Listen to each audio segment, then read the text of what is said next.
Good story for everybody. Wishing a good day for America on KDAWN. Ladies and gentlemen, welcome to the #1 professional wrestling radio show in Las Vegas. This is the Mark Hoke Show. The Mark Hoke Show. Going bell to bell with the best in professional wrestling news, entertainment, and lots of Sin City surprises from inside the squared circle. Now, let's get to all the exciting pro wrestling action and bring on the host. Here is Mark Hoke. And good morning, Las Vegas. What's going on? Very happy to have you joining us here on the Mark Hoke Show. Wherever you are, if you're tuning in on KDAWN 101.5 FM, the Talk of Las Vegas, the Odyssey app worldwide, streaming on YouTube, Facebook, and X. We're just everywhere, and it's awesome. And we want to thank all of you for your support out there as we bring you the best in pro wrestling news and entertainment. And wild week, AEW Grand Slam. Vince McMahon has a new docu-series, and oh my God.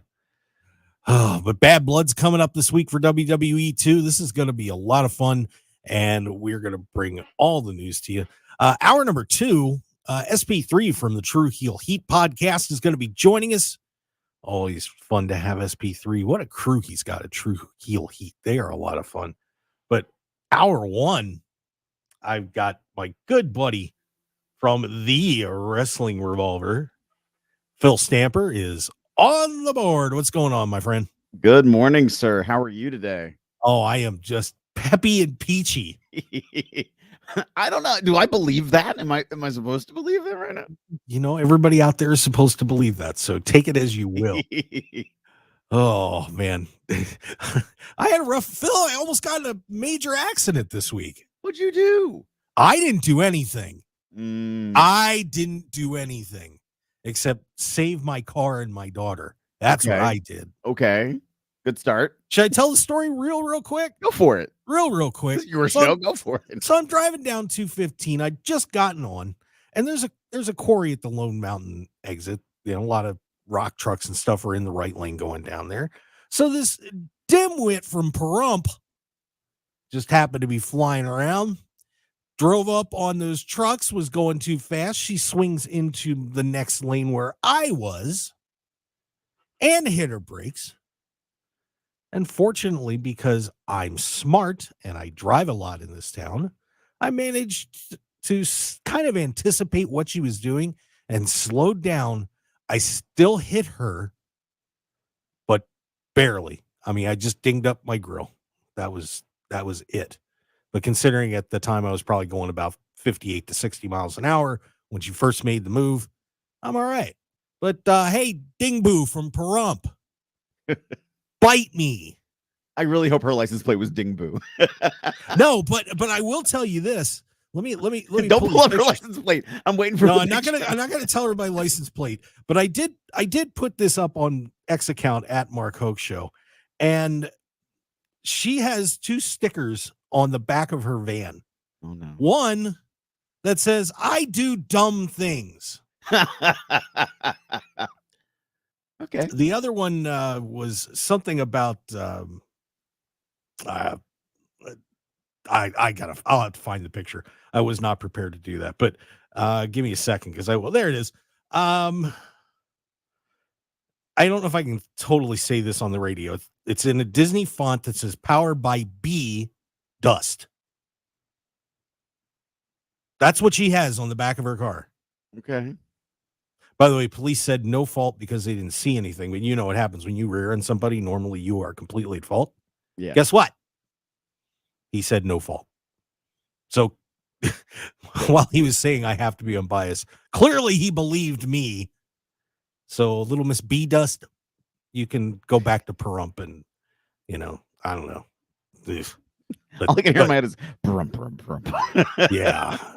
But fortunately, I'm okay. My daughter's okay. She kind of hit the back of the seat a little bit with her leg, but otherwise we're all good. So, yeah, Phil, I had a bad week. And now you're here. And now I'm here because I'm not a quitter. I keep it rolling, man. But so enough of the stories anyway. But yeah, we're here to give you the best in pro wrestling news and entertainment. And Phil, it was an interesting week. AEW Grand Slam, of course, that aired the part of the card on Wednesday night on Dynamite, and then we had the other half on Collision. Not a lot of surprises, but what did you think about the card itself? How'd it go? Honestly, I was really okay with a lot of the action that happened, and even the fact that it's driving more of their storylines. Of course, I'm a big fan of Yuta Wheeler and everything that's going on in his association with Pac and Claudio and even He larger to that scale, Moxley and Danielson, and I love how this is being portrayed with him. And so I think it played out really well into the main event and Collision. Or was it main event? Was it main event? Yeah, it was. Yeah, so they had the 6-man match on Collision. So that was where Yuta he lost his mind, man. Yeah. He snapped. That was like a Ken Shamrock moment right there. Just lost it. But yeah, so the 6-man tag titles stay with Pac and Claudio and Wheeler Yuta. No one, only one guy got out. Isn't happy at the end of this. And that was Darby Allin, who lost his world championship shot to John Moxley. Not a real surprise there. So Mox gets Danielson after he suffocated him with a bag and a plastic bag, and they'll meet at Wrestle Dream coming up here in a couple of weeks. So I'm excited about that match. I really should fly up to Seattle. I just don't know if I got the time to do it, but it's going to be fun. I agree. I think it'll be a lot of fun. Yeah, and otherwise, nobody else loses their championships. Everything kind of held in place. Like you said, Phil, a lot of storylines getting advanced. MVP showed up, so that was kind of fun. I was hoping for more, but MVP is there now, and is kind of putting down Prince Nana, which it was kind of like, come on, man, the guy got swerved to the world championship, and you're tearing him up. It's not, that was a little harsh, I thought, but MVP, that means Bobby Lashley's coming, probably means Shelton Benjamin's coming, and Lord knows who else. I hope it does. I hope it does mean that. I hope it is leading into that. I like the fact that they didn't go, okay, boom, all three over here. Okay, what are we going to do with them? Like, now there might be this slower reveal that like makes you want to watch the next week to see what happens with them. I hope that's sort of how they progress it. Yeah, I guess my dream booker was hoping that they were going to show up in the 6-man match and have the whole gang back together, whoever else they were going to throw in and go for it. But that's okay. And it's funny. Normally I hate that stuff, but I don't know why I was rooting for it. I hate to show up and win a title thing, but this is going to be interesting, and have an MVP there in Bobby Lashley. I would coming in soon. So, do you think Bobby Lashley is the right move for AEW? Do you feel like he's going to be all right? My brain goes yes, with the codicil of what we've always talked about, that there's just so much of a big roster right now. Will he get lost? And unfortunately, I feel a lot of the bigger guys sometimes get lost. I look at a Brian Cage, I look at a Nick Camarada. Nick's hurt right now, but I look at some of those guys, and it's like they'll peak for a moment, and then all of a sudden they're like, well, I was interested. Where did they go? They're not on TV right now. But the fact that it might be this new faction might mean a little bit more of better placement. Plus, the positioning coming from the WWE hopefully will keep them in a better scope of awareness. Yeah, I really think WWE towards the end really dropped the ball on Bobby Lashley, and he's going to get a nice second run here in AEW. And I think it's going to be a lot of fun. I'm wondering who else they're going to put with him, because I would imagine where Shelton Benjamin's coming, Cedric Alexander stayed with WWE, so the third man, I don't know. There's a lot of possibilities. Yeah. I mean, my dream is Powerhouse Hobbs, but that would be nice. That would be good. Oh, how would you like to face Phil? You get in the ring a fair amount. How would you like to be standing across the ring for Bobby Lashley and Powerhouse Hobbs? I mean, from a personal experience, I would love to be in a match with him. At the same time, I'd be like, man, I'm short. Oh, and not quite as muscular as the two of them. I mean, sure, let's go there. You're still a well-built dude, but yeah, not quite in that No. league. Not quite in that Not league. right. Not in that league at all. Yeah, but this could I'm really excited to see where that's going to turn out. Just looking down some other stuff, Hangman had a pretty good lumberjack strap match with Jeff Jarrett. That was fun. I got a kick out of it. Wasn't that big on Karen hopping in there, but Hangman's lost his mind, dude. They have decided Hangman. I hated the millennial depressed cowboy dude. I Yeah. like this Hangman. I like this Hangman a lot. He is getting vicious and cruel, and it's just a beautiful thing to see. He needs that. I think he needed that edge. I want to see more. Yeah, I do too. I mean, this is going to be a lot of fun with that. Just some other notables. Just run down through the card.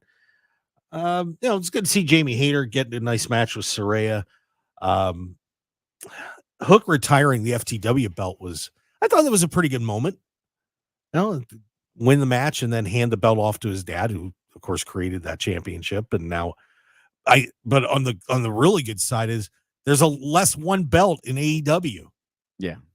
I think that's a good thing. Yeah. What's interesting is I think the FTW belt had some of the better stories than some of the other titles. You're right. But I really do like the fact it's gone. I agree with you. I think they need to focus on some of their other championships. So I am glad it's out of the way. Where does Hook go from here? Do you like the progression of Hook at this point? And what do you think the future is going to hold for the guy? I mean, because with the roster being so jammed up, and even though he had a championship here, it's still not one of the official titles, but you're talking about taking Hook into another stratosphere if you do it. And is he ready for that? Hook as a personality is great. Hook as a wrestler, I don't think is. And I feel bad for saying that. I think he just needs more time to develop. Put him over in Ring of Honor and use Ring of Honor as an opportunity to build him as an actual in-ring competitor and get him those reps that he needs. Put him out there with other companies in the world. Tell him to go work some more independence and to hone his craft, and then go back with like a new skill set, and then capitalize on the fact that you are this personality at the same time. I think that would present him in so much of a better light. Yeah, he could definitely use adding some new moves to his repertoire a little bit. I do think that he's getting better on the mic. I'm not there. I mean, I like how he wrestles, because I think that the way he portrays himself is a great character. He's tough. He just kind of has that attitude of, oh, you did that to me? Really? Okay, now I'm going to rip you apart. And I think that his in-ring psychology, you can tell his dad has taught him very well, is fantastic. But yeah, there's some rough edges there, and he's a future superstar. Yeah, he's a future superstar. But it's a little bit away from getting into the ring with guys like Mox and so on. But then he had a great match with Samoa Joe a while ago. Yeah. I do agree. I agree with that. But I think a lot of that might have been Samoa Joe. I like Hook needs to get to a place. It isn't just the fact that you can get into a ring and walk through a match. You have to be able to lead a match sometimes. And is he at a point where he can lead a match? And I question that. Yeah, it'll be interesting to see where Hook goes. But but congratulations to the FTW Championship as we say goodbye. Sayonara. See you later. We'll take a belt out of the mix. Thank God. But anyway. All right. I'll tell you what, Phil, I think we're going to get a break in. Before we do, just want to remind you, you were driving around last night. I was. You had some fun. And I fell asleep maybe 7 hours ago when I got home. Oh, God. Well, see, if you wanted to, you could have used the travelshark.com and gotten a hotel room and just stayed where you were at a dirt cheap price instead of driving home and trying to kill yourself there. So make sure you guys check it out. The travelshark.com. It's powered by Priceline, and they give you those hidden rates that whenever you're on other sites or or Priceline, that you don't know what room you're getting. You're going to know, and you're going to see the absolute best employee level price you're going to get. Go to thetravelshark.com/Hoke show. Don't forget that part, or I don't get paid. So do me a favor and check it out, because I'm going to tell you, for those of you guys that are out there doing a lot of traveling, or even if you're just looking to make one trip, you're going to love it. And WrestleMania is coming up. You can get some great deals here in Las Vegas for that right now. So check it out. thetravelshark.com/Hoke show. And with that, we'll take a breather. And when we come back, a lot going on in WWE. We got a new IC champ. Yeet! Yeet! Bad blood. And am I going to get my bad Kevin Owens? I might. Stick around, everybody. We'll be right back. More on the Mark Hoke Show with Phil Stamper right after this.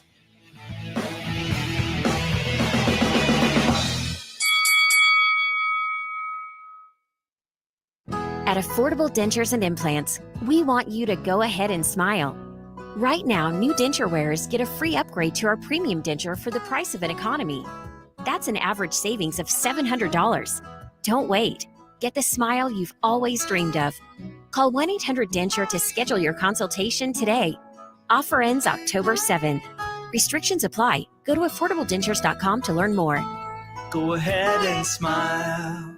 Farhan Naqvi with Naqvi Injury Law. Imagine you've been injured in an accident. Now, do you want an assembly line law firm that treats you like a number and settles early for easy money? Hell no. You want an attorney who does everything in his power to translate knowledge and experience into big bucks in your pocket. Call me now for a free consultation at 702-INJURED. If you've been hurt, Naqvi is the word. Call 702-INJURED.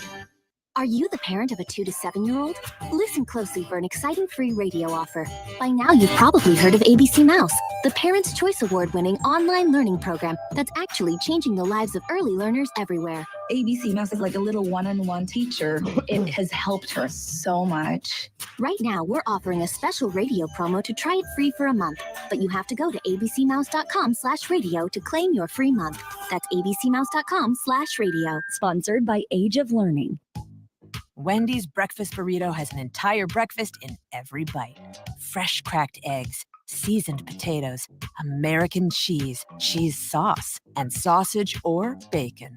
So the first bite is like fresh cracked American cheese sauce. Bacon. And the second bite is like fresh American cheese sauce. Bacon. And the third bite, you get the idea. The boss of breakfast burritos, gotta be Wendy's. At participating U.S. Wendy's during breakfast hours. Hey, Nevada, it's time for football at BetMGM. Take the field using promo code KOSTOS, KOSTOS, and receive up to $250 back in bonus bets if you don't win your first bet. Download the BetMGM app today and visit any of the 9 BetMGM sportsbooks on the Las Vegas Strip to complete your sign up. Enjoy up to 3 hours of free parking at any of our properties too, with validation. Remember to use bonus code KOSTOS, KOSTOS, when you place your first wager on options like the money line, parlays, original bets, live betting, and more. You'll get up to $250 back in bonus bets if you don't win. Football is back, Nevada sports fans. BetMGM and GameSense remind you to play responsibly. See BetMGM.com for terms. 21 years of age or older. Nevada only. New customer offer. Subject to eligibility requirements. Rewards are non-withdrawable bonus bets that expire in 7 days. Gambling problem? Call 1-800-GAMBLER. MGMResorts.com/GameSense. 1015 FM KDAWN. This is the Mark Hoke Show. The Mark Hoke Show. Here again, your host, Mark Hoke. And let's get back to it, everybody. It's the best in pro wrestling news and entertainment here on the Mark Hoke Show on KDAWN 1015 FM, the talk of Las Vegas. Make sure you catch the other shows that I produce on the airwaves here on KDAWN. Steve Sanchez Show from 3 to 6. Of course, vice presidential debate coming up, so we'll be covering that pretty hard. And Sports X Radio with Ken Thompson from 6 to 8, Monday through Friday, where I chime in with Ken and try to keep him in line. It never works, but I do my best. So some terrific shows, and you can listen to those on the Odyssey app. If you haven't downloaded it, AUDACY, and you will be stunned the amount of shows you'll be able to check out on the Odyssey app. It's pretty amazing. And we want to thank everybody who's joining us on the live stream, which, of course, you go to YouTube, The Mark Hoke Show, Facebook, The Mark Hoke Show, and, of course, on X at Mark Hoke Show. There we go. Yes, Phil's giving the X. Oh, they still use it, everybody, by the way. Bionic Scoop, the incredible pro wrestling photographer. He's just a great photographer, period. Mark, Phil, how we doing? Hey, how Scoop. are you doing, Phil? I'm good. I'm good. I'm surprised I have a voice today, but good. It sounded like you had a hell of a night. Tell everybody that real quick, because you were out doing a little wrestling and some bands playing on this insane evening for you. So was at a company called Real Shoot Wrestling out in West Virginia. They did a wrestling event during a metal festival that was part of a larger arts festival in Morgantown, West Virginia. So they had spaced out wrestling matches, and then you'd have some of the metal show, and then more wrestling matches and some of the metal show. And between dealing with bands and having to rearrange the card, half the roster was sick, and so had to scramble. And then they were like, "Oh yeah, the main event that was supposed to be in the block that's at 6:30 is now at 9:15." 9:15 came and went, so it's like 10:15 before the main event happens. And well, shenanigans might have occurred during the main event. So by the time I got out of there, knowing that I was going to have this 4.5 hour ride home, I was like, okay. And something I didn't tell you was I stopped off for gas, and then might have driven 10 minutes the wrong way before I realized I was driving the wrong direction. Phil. Hey. The president of wrestling. I was focused. I wasn't focused. I was clearly not out on the road. It's all good. Well, Phil Stamper doing his thing. Of course, you can follow him at Trust in Phil on X. Great account. Of course, has that unbelievable indie wrestling report he puts out every week. If you want to know what's going on with independent wrestling, pretty much anywhere in the United States, check it out. It's amazing. I don't know how you have the time to do it, but you're the man. I don't know either, to be honest. It's those moments when, and with the knee, I've had a lot of downtime. So there's sort of like, okay, I'm in front of the TV. There's nothing else to do. Okay, well, I'll just open up my Google Doc and I'll just start tracking stuff. Yeah, there you go. So glad. Well, hopefully that knee's going to be healed up soon. All right. Well, a guy who's in a very happy mood and he's focused is Jey Uso. And a little bit of a surprise. Jey Uso knocks off Braun Breaker on Monday Night Raw for the Intercontinental Championship. And Jay, very emotional. The fans were exploding in Ottawa. What did you think, though? Are you surprised that Jey Uso won this match and the belt on that night and ended Breaker's reign so quick? I was like that did surprise me. There's that little bit of my brain going, maybe Braun's hurt. Maybe they're going to go in a different direction with him. I don't know. But so I was surprised it happened so fast. But I think it landed on the right person. Yeah, there's no doubt. And obviously a very popular win with everybody. And they were making a big deal out of, 6 times he's tried to win a singles title and he's lost every time. And, a lot of it due to outside interference and crazy stuff, but a terrific win for Jay. And, but I'm curious, like we always talk about in pro wrestling, what happens next? How long does this reign go on? Does Braun come back and take the title back very quickly? I'm going to be very interested to see how long this reign for Jey Uso goes. Phil, what do you think? Do you think they're going to do this long term, or is this going to be maybe a little bit of hot shotting on the Intercontinental title? That is an interesting point. Maybe that's where the direction they're going to go, and maybe there's going to be a little bit of a back and forth between him and Braun, and you get a little bit more interest, like what's going on, why is it hopping, and so you get interested in that sort of hot potatoing. Maybe there's somebody else that might join the fray, and it rotates between a couple of people, so you build into sort of a 3-way encounter down the road. I'm that makes me a little interested to see what happens next. Yeah. So, but congratulations to Jey Uso, the new Intercontinental Champion. A couple guys have been champions for multiple times in WWE. They are teasing the breakup.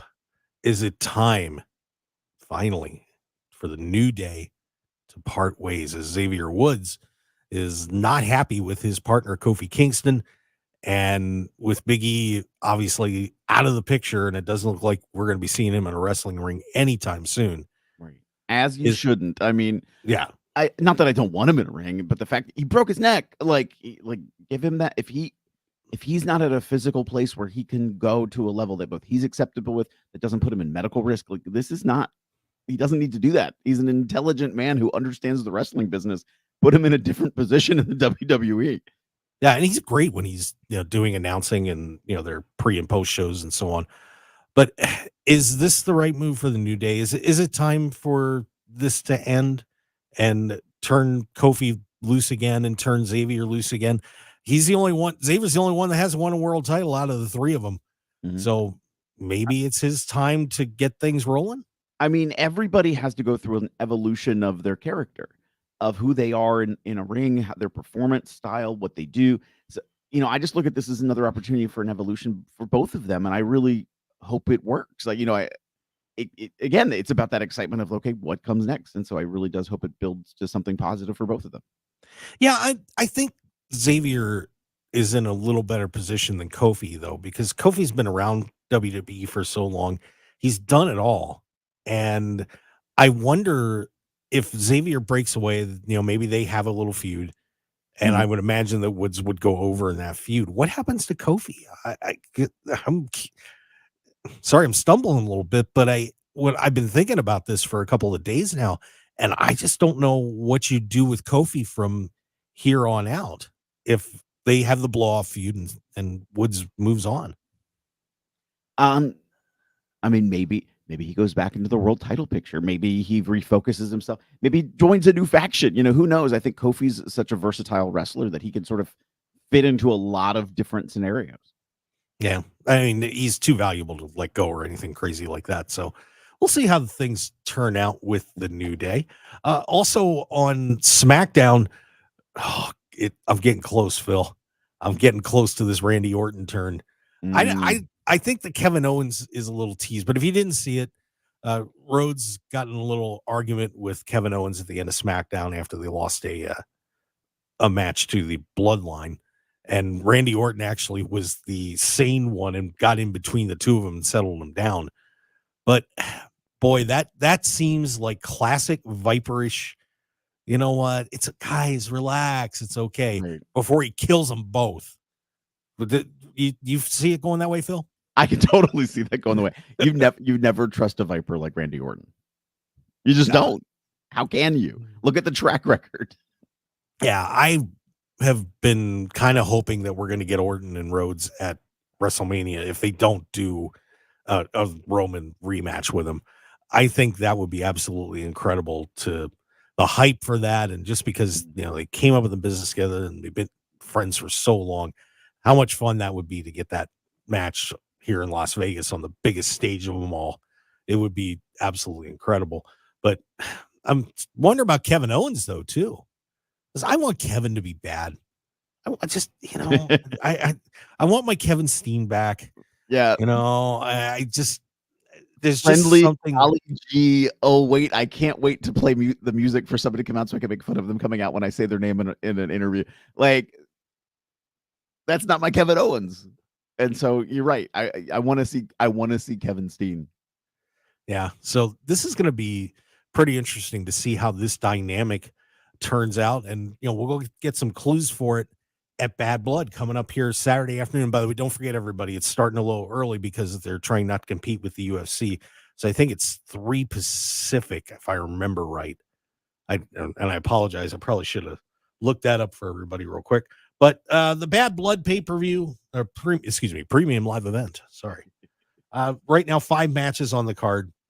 And betonline.ag, our good friends over there, have some betting odds up on some of these, including a match that's not even on the card.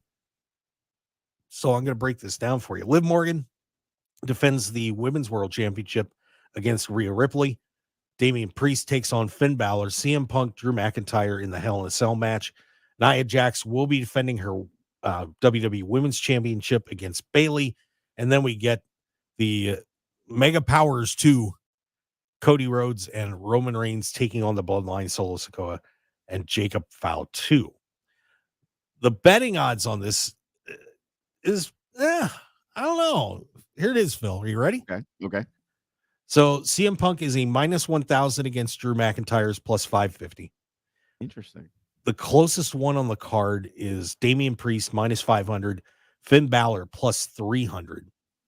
Cody Rhodes, Roman Reigns are the favorites in that match, minus 700. Bloodline is plus 400.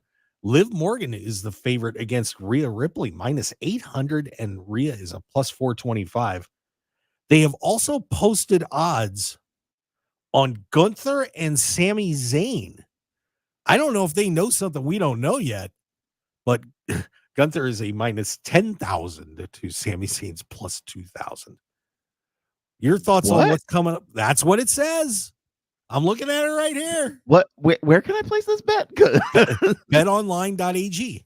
But make sure you go to my website first. Yes, because you get a special sign up bonus. By the way, real quick.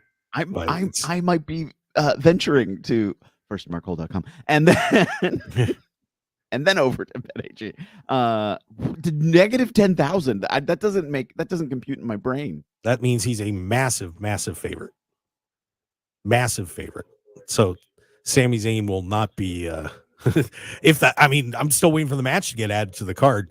And by the way, sorry, we have an emergency announcement going on in here, so in case you're hearing that. But the one that surprises me is that they've got Liv as a pretty solid favorite. Okay. And man, I'm just wondering if Rhea's going to get this belt back or not. Kind of thought it would happen, but BetOnline AG does not think so. Interesting. I don't even know what to take away from that. Like, yeah, it's interesting. This is some of the more entertaining betting odds I've seen on one of the WWE events in a long time. So, they're not always right, but that's a pretty solid favorite for Liv to win that match. Do you think Liv's going to win it?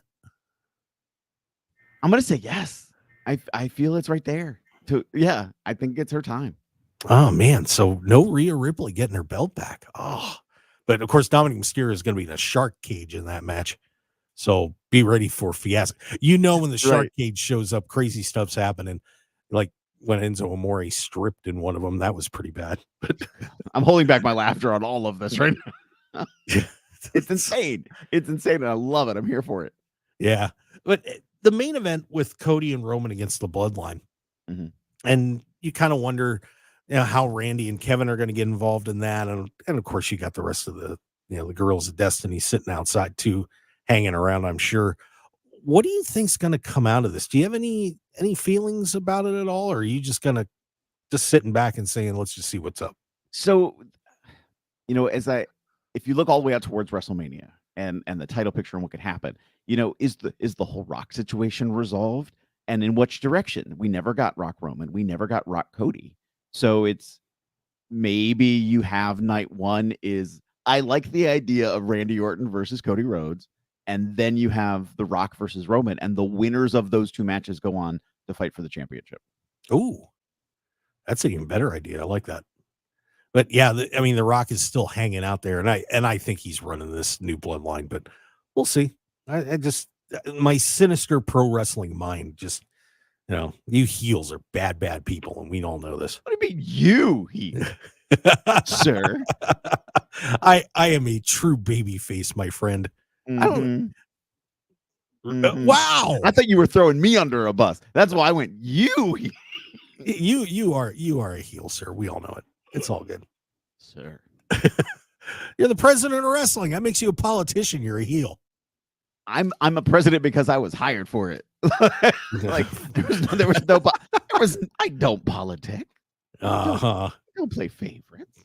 Sure, Phil. I've seen your work, Phil. Don't even give it to me. Come on, just confess. Do it here on the Mark Hoke Show. You'll feel so much better. I promise. No, not gonna get it. Nope. We're good. All right. We're good. Right, we're good. And with that, I think we will head to break real quick. But we did mention that BetOnline AG thing. If you go to markhokeshow.com, you can get a huge sign-up bonus, 50% sign-up bonus, up to $1,000. So if you sign up right now with using the code, it's BOL1000. But you got to go to my site to get that bonus. you could put in $1,000 and get 500. I mean, that's an awesome deal from betonline.ag. So go to markhokeshow.com, click on one of the banners on either the front page or the sponsor page, and you can, bet on some pro wrestling too. Not a ton, but you can have some fun with it. It'll make things a little more entertaining for you. Promise. There you go. There you go. All right, so stick around. We got a whole lot more. Phil Stamper hanging around with us for the rest of the hour, and then SP3 from the True Heel Heat podcast is coming in the door, and we're going to have some interesting questions for him. So stick around. It should be a lot of fun. We'll be right back on the Mark Hoke Show here on KDAWN 101.5 FM, the talk of Las Vegas.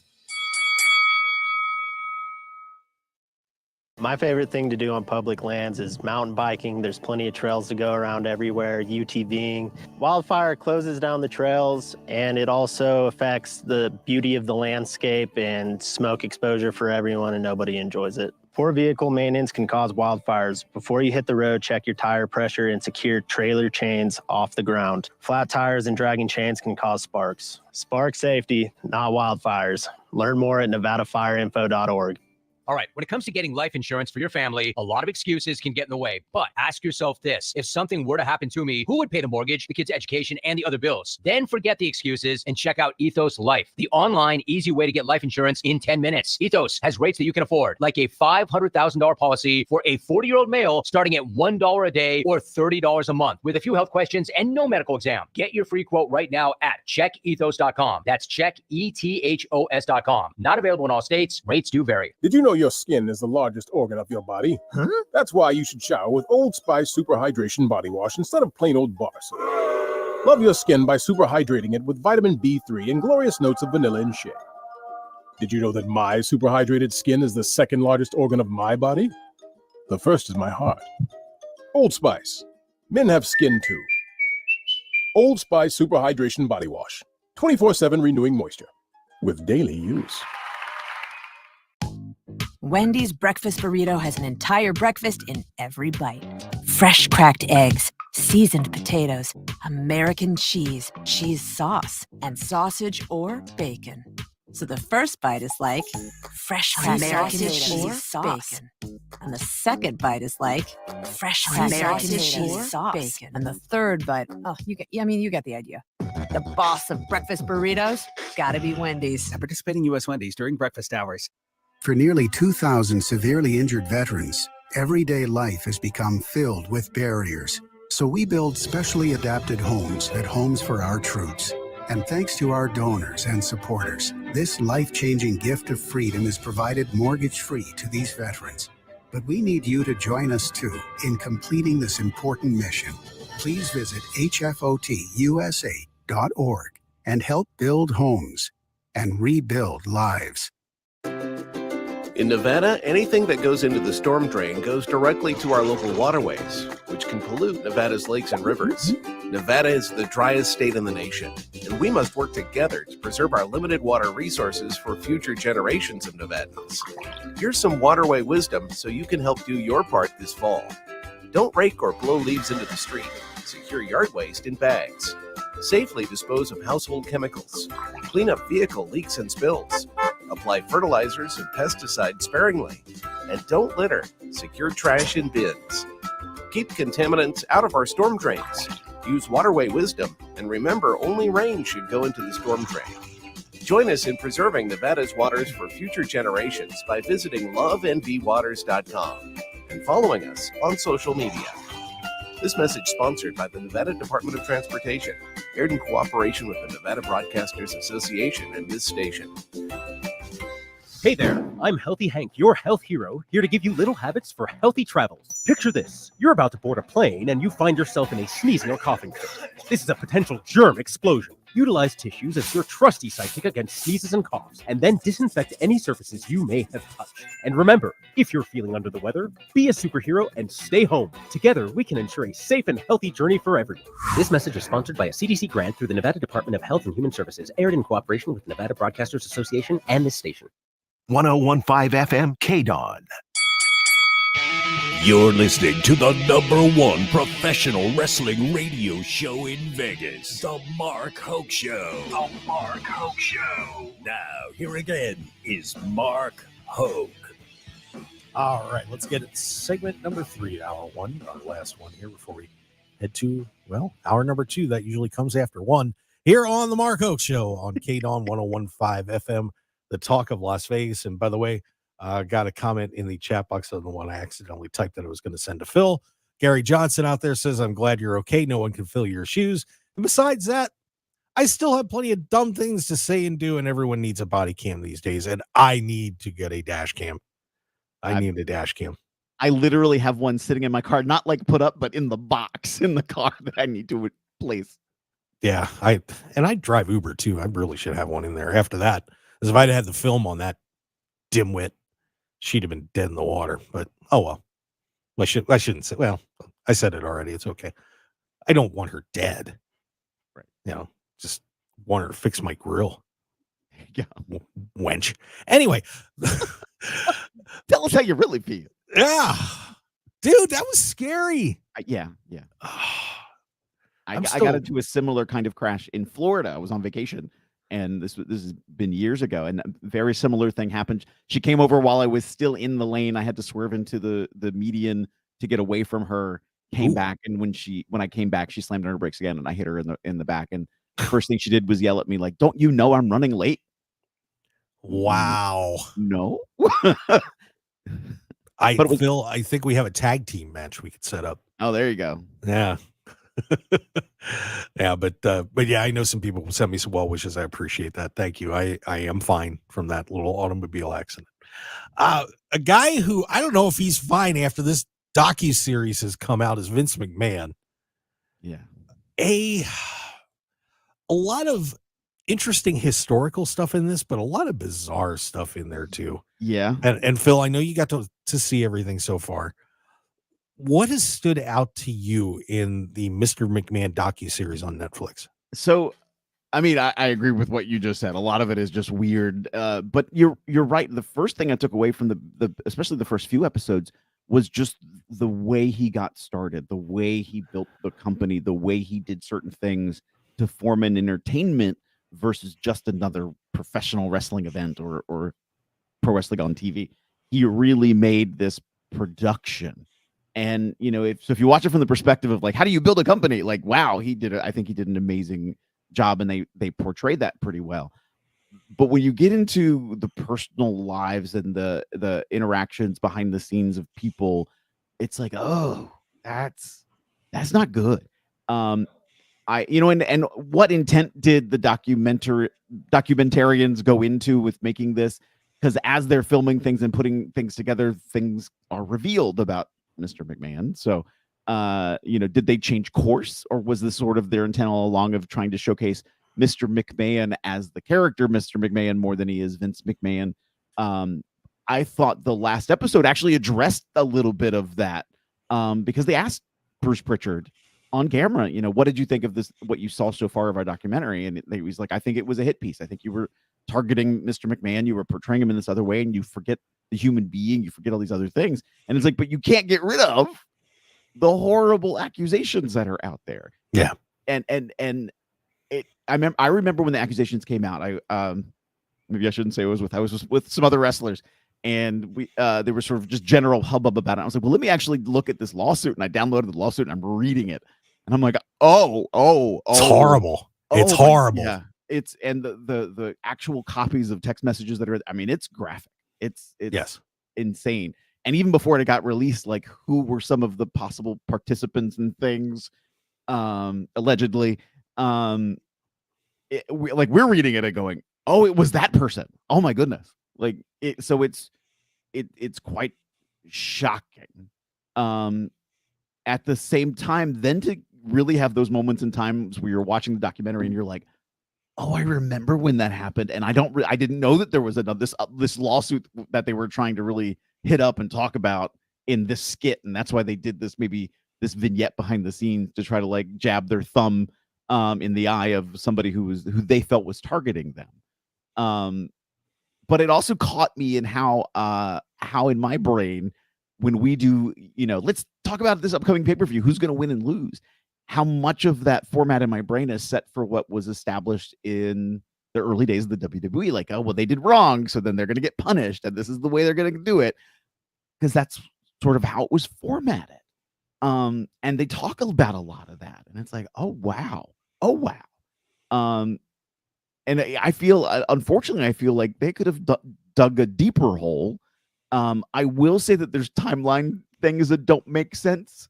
They get a little bit creative. You know, the biggest example I could think of that everybody will probably know about is when Vince McMahon bought WCW.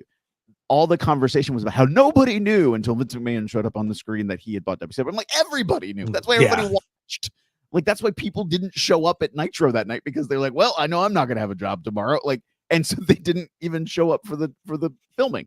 So, so I think that, you know, they were also a little bit creative about telling some of the stories they told too, which then slants again, you know, well, what was the direction and intent of the documentary? You know, was it to showcase this life of Vince McMahon, or was it to go look at this evil bastard and on the alleged things he's done? Yeah, and there's a lot of historical perspective about, you know, as you go on through this thing. But man, there's just some things that shake you up, like the story about Shane McMahon, where he got in an argument with Vince and was like, stab me, you know, and gets a knife that he was eating there, like, you believe in this, stab me. I mean, you're telling your son to stab you? Yeah. I mean, holy and that story is also told by Paul Heyman. And Paul Heyman has a delivery mechanism of his own. And so there is part of that too, is and Vince says it himself. I'm going to let you see what I want you to see of me.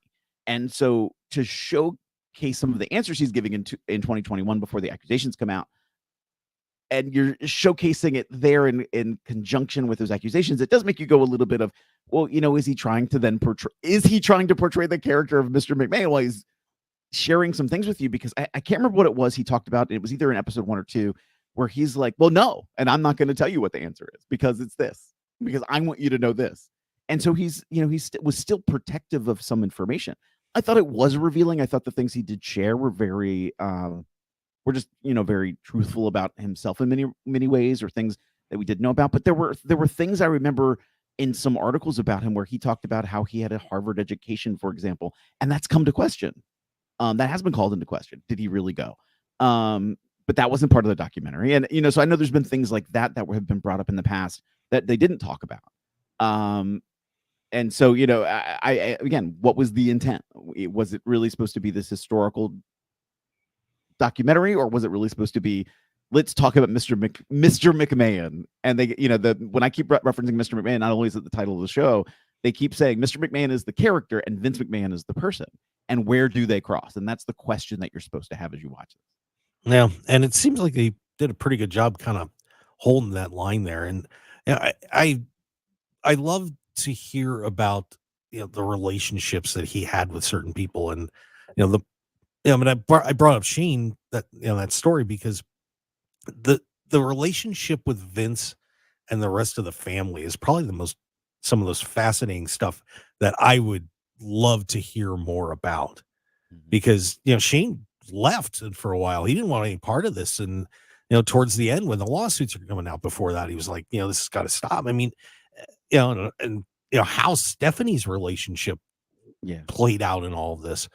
And I can only imagine what that life was like. And, you know, we all know that the marriage is kind of a sham.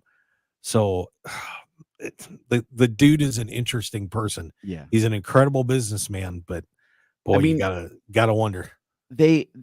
What I didn't like some about, because again, the main focus is Vince McMahon, and though I will say the first 2 episodes, I thought it was also like, is this also a Hulk Hogan biopic? Like, there was a lot of focus on him.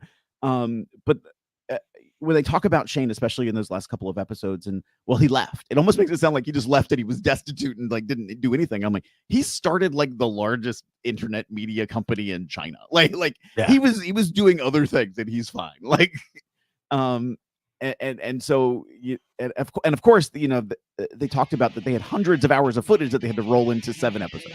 Yeah, that's tough. And real fast. Kesselar Daniel Garcia says, glad the documentary does not expose way too much. Yeah, too much, not enough time, baby. Right. Not enough time. And unfortunately, I'm out of time with Phil, which breaks my heart.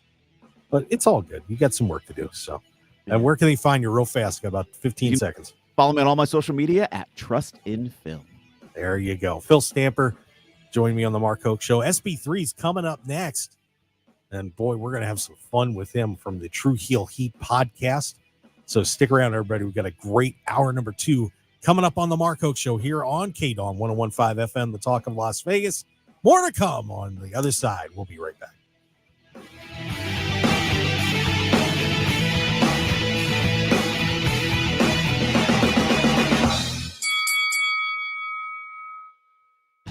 Want more of The Mark Hoke Show? Follow us on Twitter at Mark Hoke Show, like us on Facebook at The Mark Hoke Show, and visit markhokeshow.com to keep up with everything happening with the show. And remember to check out all of our archive shows on YouTube at The Mark Hoke Show and download our podcasts at markhokeshow.podbean.com and all your favorite podcast outlets. So join The Mark Hoke Show family today, and thanks for listening. This is Jean Marie Vasquez with the podcast Cement City. So there's this election coming up, a big one, and one guy's been indicted. People are talking voter fraud. Democracy itself is on the line. Sound familiar? Well, this isn't that election. This one is in Denora, Pennsylvania, a dying town in the middle of nowhere, where I bought a house and stayed for 3 years. Listen to and follow Cement City, an Odyssey original podcast in partnership with Cement City Productions, available now for free on the Odyssey app and wherever you get your podcasts. All right, when it comes to getting life insurance for your family, a lot of excuses can get in the way. But ask yourself this: if something were to happen to me, who would pay the mortgage, the kids' education, and the other bills? Then forget the excuses and check out Ethos Life, the online, easy way to get life insurance in 10 minutes. Ethos has rates that you can afford, like a $500,000 policy for a 40-year-old male starting at $1 a day or $30 a month, with a few health questions and no medical exam. Get your free quote right now at checkethos.com. That's checkethos.com. Not available in all states. Rates do vary. While retinitis pigmentosa takes Mark's vision, his family gives him hope, whether at the family business or at home with his wife and sons. He knows he's not fighting alone. For 50 years, the Foundation Fighting Blindness has funded research into treatments and cures for blinding retinal diseases, providing hope to people with vision loss. And for Mark, winning the fight means being there for his family. The Foundation Fighting Blindness. Together, we're winning. Help us end blinding diseases at fightingblindness.org. The LGBTQ Center of Las Vegas provides a range of health and wellness services in a safe and non-judgmental environment. You can get fast and comprehensive HIV testing, as well as screening for STIs for little to no cost. Appointments are recommended, but walk-ins are welcome. Located in the heart of Las Vegas near downtown, the center also provides an on-site pharmacy. Get more information at thecenterlv.org. This message is sponsored by a grant through the Sands Corporation, aired in cooperation with the Nevada Broadcasters Association and this station. Hi, I'm Dr. Shelley Flace with today's tip for kids from the American Academy of Pediatrics. Kids are full of energy, but keeping them active in their teen years can be a challenge. Aim for an hour of physical activity every day. If they like sports, that's a great place to start. Keep the focus on fun, not winning, and encourage your child to do a variety of activities. If your child isn't meeting that 60-minute goal, gradually increase their activity in ways they enjoy. For more, talk with your pediatrician or visit healthychildren.org. Devil Dog, Squid, Zoomy, Coastie, Grunt. Military veterans have a lot of terms for each other, and now there's a place that reports the news and delivers stories in words vets understand. ConnectingVets.com. It's military news and issues that affect your wallet. It's women's issues and vets who are raising the bar and accomplishing the impossible. Whether you're an operator, a pogue, a fobbit, or an Airedale, the place that speaks your language is ConnectingVets.com. KMXB HD3 Henderson, K260HCS Las Vegas. Always live on the free Odyssey app. 101.5 FM KDAWN. Strikes in the Middle East. I'm Jack Callahan, Fox News. Israel's defense forces confirming another top-ranking Hezbollah commander has been killed in an airstrike in Lebanon. Israel reportedly now beginning small-scale ground operations inside the country, as Fox's Trey Yingst reports from Israel. There have been more strikes in the Lebanese capital of Beirut, apparently targeting more senior officials from Hezbollah. The Israelis are going one by one and trying to dismantle the leadership. The concern here is that there could be some sort of response to the killing of Hezbollah leader Hassan Nasrallah. And so the Israelis appear to be putting pressure on the group ahead of possible negotiations. So as we look forward here, we do expect the Israelis to continue preparing for the possibility of a ground operation into southern Lebanon. Some reports indicate they have been conducting clearing operations and even crossing the border in anticipation of a larger operation. And it comes as President Biden once again is calling for a ceasefire between Israel and Hezbollah. The Israeli military now says dozens of its aircraft have struck Houthi targets in Yemen in response to recent attacks launched from Yemen on Israeli territory. U.S. Central Command says 37 militants, including 2 senior leaders, have been killed in airstrikes in Syria. One strike Tuesday targeted a senior figure from an al-Qaeda-linked group, 8 others in northwestern Syria, and a strike almost 2 weeks ago hit an ISIS training camp in central Syria, killing 28 militants, including 4 Syrian leaders. Strikes aiming to disrupt ISIS operations in the region. There are about 900 U.S. troops currently stationed in Syria. A man has been arrested after allegedly setting 2 fires in the western German city of Essen. Emergency services alerted to the fires in residential buildings last night. At least 30 people injured, including 8 children who were seriously hurt. Police say the suspect is a 41-year-old man with Syrian citizenship. America is listening to Fox News. The world of business moves fast. Stay on top of it with the Fox Business Rundown every Monday and Friday. Fox Business reporters, anchors, and hosts will bring you beneath the stock market speculation and boardroom drama to tell you about the biggest business stories of today. Whether you're on Main Street or Wall Street, Fox Business is invested in you. Listen to the Fox Business Rundown every Monday and Friday at foxbusinesspodcasts.com or wherever you download your favorite podcasts. It's time to take the quiz. 5 questions, 5 minutes a day, 5 days a week. History, pop culture, science, sports, civics. How much do you know? Let's find out. Who was the first person to walk on the moon? Jackson or something? Neil Armstrong. Take the quiz every weekday at thequiz.fox and then listen to the quiz podcast to find out how you did. Play, share, and of course, listen to the quiz right now at thequiz.fox. For the best in sports talk on both the local and national scenes, join Ken Thompson for SportsX Radio Monday through Friday, 6 to 8 p.m. right here on 101.5 FM KDAWN and streaming live on the Odyssey app, AUDACY. Download our free app now. Ladies and gentlemen, welcome to the #1 professional wrestling radio show in Las Vegas. This is the Mark Hoke Show. The Mark Hoke Show. Going bell to bell with the best in professional wrestling news, entertainment, and lots of Sin City surprises from inside the squared circle. Now, let's get to all the exciting pro wrestling action and bring on the host. Here is Mark Hoke. And good morning again to you, Las Vegas. Hour number 2 of the Mark Hoke Show, the best in pro wrestling news and entertainment. We are very happy to have you joining us, all of you out there. Appreciate everyone who's listening. And of course, on 101.5 FM, the Odyssey app. Download that right now, AUDACY. Amazing app, tons of great shows, all your favorite KDAWN programming, plus a whole lot more. You won't believe it. Check it out, AUDACY. And of course, we are streaming on YouTube, Facebook, and X. So you can get in there and interact with the show and put in comments, ask questions. Of course, the YouTube and Facebook are the Mark Hoke Show. X is at Mark Hoke Show. So come join us. You can have a little fun with that. And I say us because I have a very special guest. I'm welcoming him back to the show, even though I apparently cannot talk today. From the True Heel Heat podcast, SP3 is back, baby. What's going on, my friend? Glad to be back, Mark.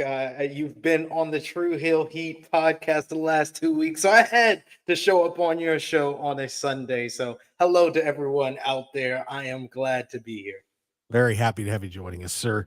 And thank you for having me on the podcast. Anytime, all you got to do is ask, brother. I got you. Absolutely. Had a great time the last 2 weeks with you, Matt. Yeah, thank you. So a ton of things happening in the pro wrestling world as usual, but I'm going to start with a little bit of some serious topics for you because now I want to hear your perspective on some of these things. because you are African American, and the comments Swerve Strickland has made recently, and some other stuff that's been coming up on Twitter. I really want to hear your perspective on this. Of course, Swerve just got that new contract, and he is making some serious coin. Good for him.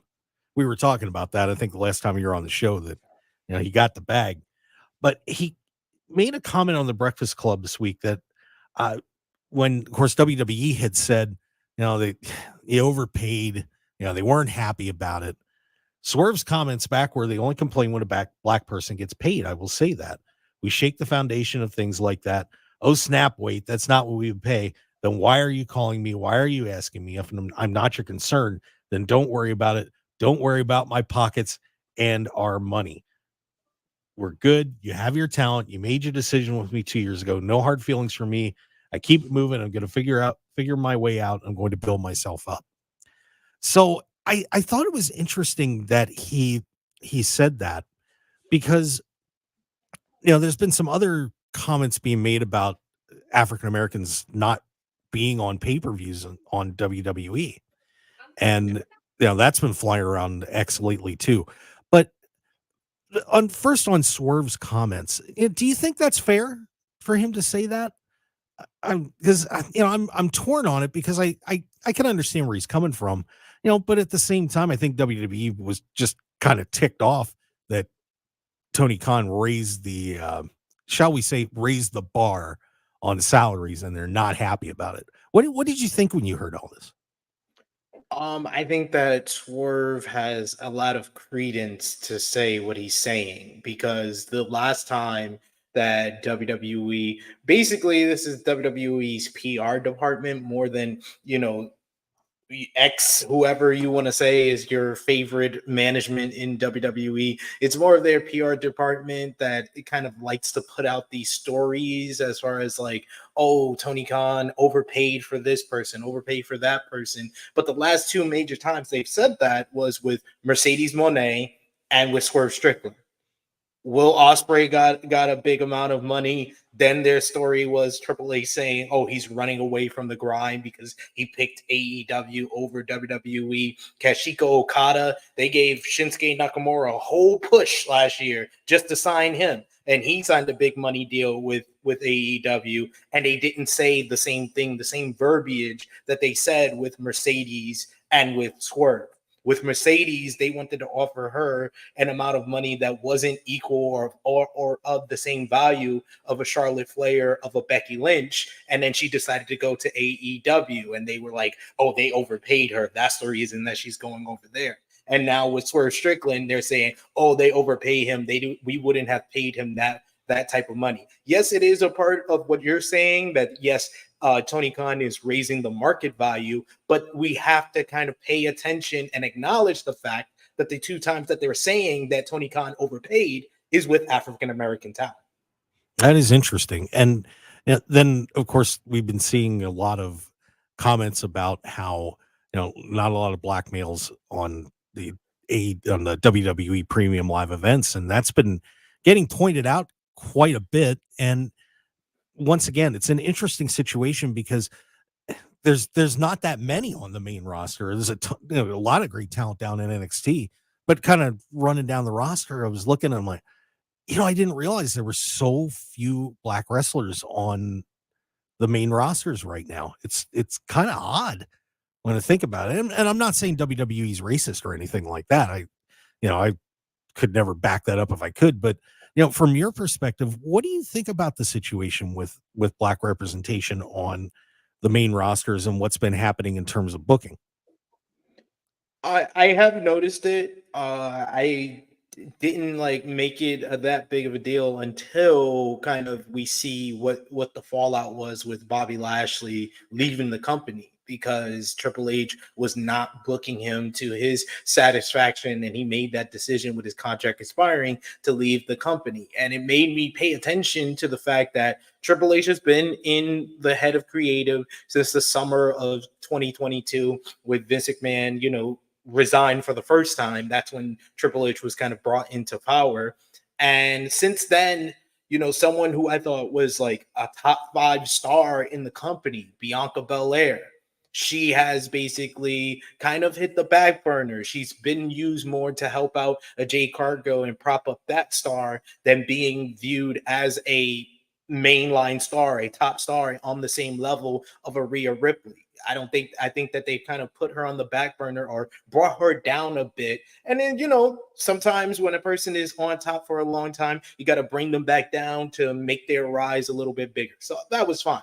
Then you look at the Street Profits. The Street Profits were one of the most popular tag teams in WWE. And a lot of nights they get one of the loudest pops of anybody out there. But we have to acknowledge the fact that in the 2 years that Triple H has been in power as the head of creative, they've gone down a couple of steps. Like, they haven't been tag team champions in 3 years. They haven't, been in like the tag team title program until very recently. And I think that they have kind of been put on the back burner. They were put in that whole stable with Bobby Lashley. They wanted to push them as heels, but they are just way too over and way too likable with the fans. So they had to bring them back to babyface. And then they put them in a 4-month feud with the TikTokers and Karrion Kross. And then they would just kind of just push down the shelf a little bit. They're being brought back more and being given a spotlight, the last couple of weeks, and that's good, but we have to acknowledge the fact that they have been brought down. Like, it's just way too many black talents under the Triple H regime have kind of been put on the back burner, where, you then look at the roster with the Bobby Lashley, with the MVP leaving. They moved Cedric Alexander over to NXT because seemingly black talents get more of an opportunity over there. But I think that the reason that the black talents haven't been featured enough on premium live events is more of a structure issue, which I have been very adamant in pointing out that the Triple H 5-match routine for these premium live events is an issue. And it really kind of goes on to some of these talents that should be featured on premium live events more often. Like Andrade and Carmelo Hayes have stole the show 6 times with their series. They deserve a spot on a premium live event. I'm hoping they get that for Crown Jewel or Survivor Series, but the fact that they've had 6 matches and none of them have been on premium live events, that says something. And the fact that they're in a program right now with one of your most popular baby faces in the company in LA Knight, that when they eventually do that triple threat, that better be on a premium live event and not on TV. Or I'm once again going to point out the 5-match merchant that Triple H is. It worked in NXT. It worked for takeovers. It does not work with 2 brands on the main roster when you have 100 different talents on both shows that you can feature on premium live events. You have to at least go to 6 for B pay-per-views. Like, 5 matches is not enough for these premium live events. People are paying $300 per ticket for some of these international shows. Like, in the cheap seats, they're playing 300 pound, and that's even more US American dollars than what we would pay. They are paying that for 5 matches with an hour worth of commercials in between. Yeah, you get an opportunity to stretch your legs and go to concessions, but I'm sorry, I'm not paying that much for 5 matches. Yeah, I would agree. There's a lot of reasons behind all of that. And that, I think that's a very interesting point, that it almost seems like WWE is taking a less is more approach right now on a lot of these PLEs that aren't the main ones. And, I don't know if that's right or not. I mean, I think that I get it to a point, but at the same time, like you said, they're leaving a lot of people off of these PLEs that need to get the chances. Now, I don't want them to go the Tony Khan route and make it 12 or 13, but 7. We could meet in the middle. 7? Yeah, just meet in the middle.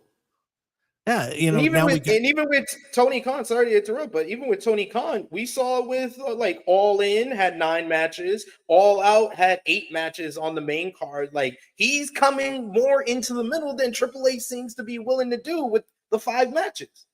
Yeah, and then it causes problems like this. Perceptions that you're slighting, African American talent or whomever. It's very difficult now. We got Xavier Woods getting back into the spotlight a little bit, which I think is going to be interesting. But I'll share a little quick story about what guys like them mean to the African American community. When I was here in Las Vegas for a SmackDown, and it was the night that Bailey trashed the Bailey Buddies, if you remember that evening. Yeah. The New Day came out, and I was sitting right next to a black family, a couple of young kids. And when the New Day came out, they went nuts. I mean, they went crazy. And you could just tell what that meant to them to have, black role models coming out for these wrestling matches. I mean, it was, I'm sitting there like, wow, they really love these guys, and I don't think it was just because, they're funny and cool, but because, you feel like you've got somebody that represents you, and it's important. And I think that the fact that people are starting to see this, WWE's got to make some changes on this quick. Maybe pull some guys up, start featuring people more. Like you said, get that Carmelo Andrade feud on a PLE, because whether it's accidental or it's or intentional, you don't want that perception out there. You just don't. And that's the reason why I've been saying for the last couple of months now that we as fans have to speak up and say something.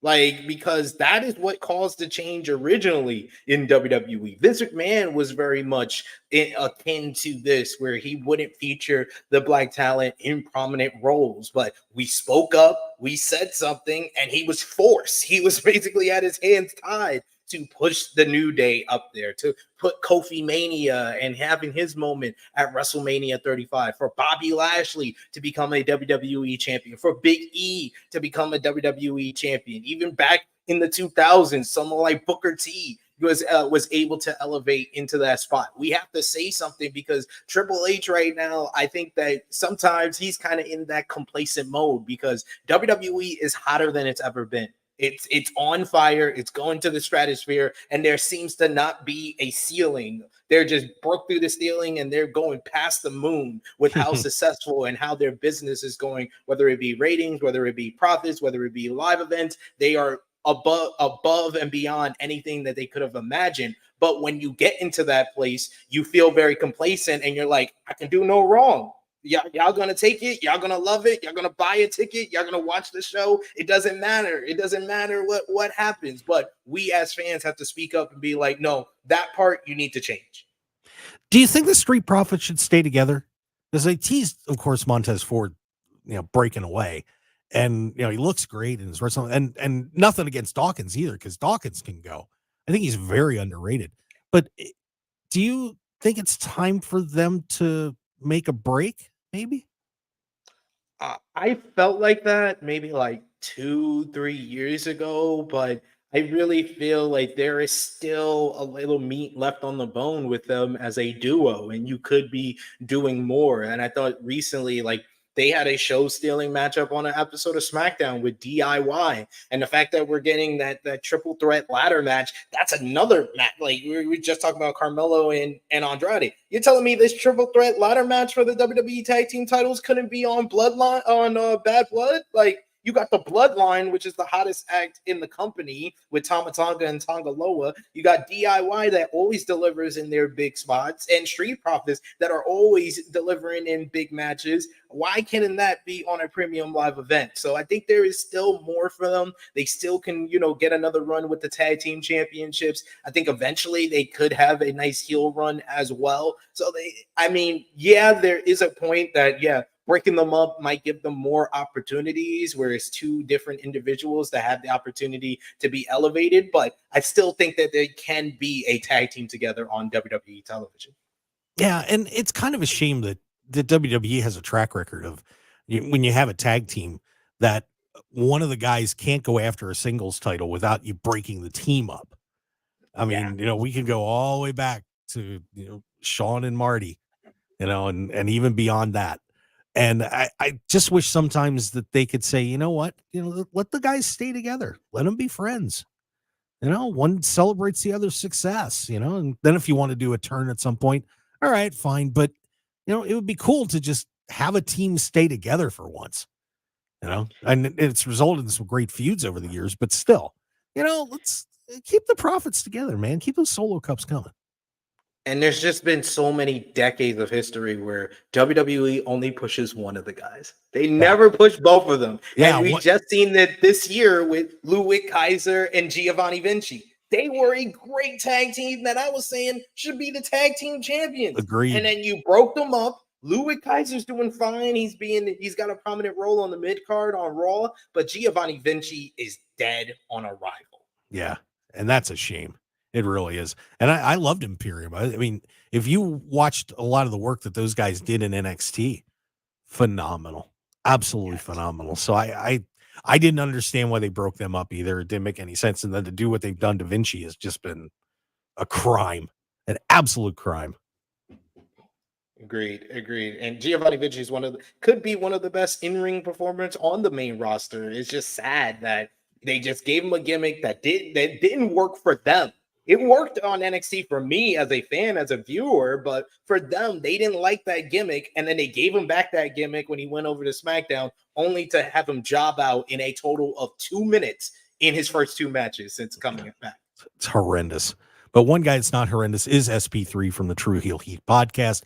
We're very happy to have him on the show, and we're going to head to break. But before we do, just want to remind everybody, and I'll have to have SP3 on this show too. It's Thursday night start around 8:15, 8:30 Pacific time. We're going to be introducing the Mark Hoke Show late night version. That's right. And it's going to be totally different from the show.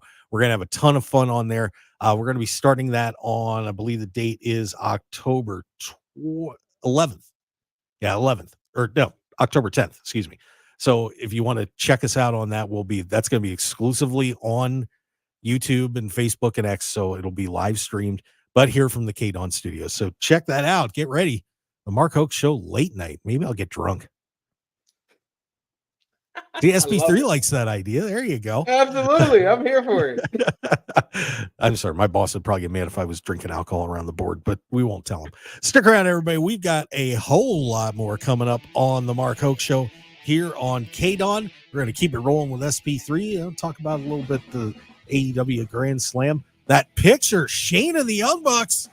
Uh-oh. More AEW guys hanging around Shane. Look out. And a whole lot more. Stick around, everybody. We'll be right back.